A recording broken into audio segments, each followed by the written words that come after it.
Meron ko sir sa Bantayan, guys. Bantayan, Santa Fe.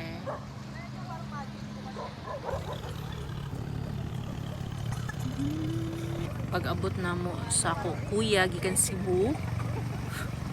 Oya ka-decide siya maligo siya dagat. Ha, unto. Kuyog mi sa kong manghod akong sister nako. Pag-umangkon, naksa kong cousin, akong kuya sa upat mi karon nga kuyog diri sa Tafe. So sila ra pud tulo ang ligo. Kay ako wala ko naligo kay wala ko dag swimwear.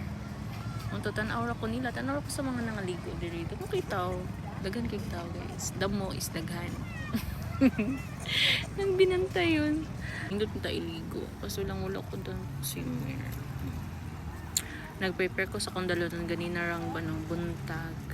Naka-decide ko nga mo larga. Kaya pagabi ira. Hindot kailang sound guys. Tara, akong mangod kuya ako pag-umangkon. Ano ba? Hindot kailang ligo ko. Makasuya. Nga bitawan nagdag swimwear. So, more to guys. Kalubaton ako. 19% na lang ako ang battery. So, see you sa next vlog. next vlog. Bitaw.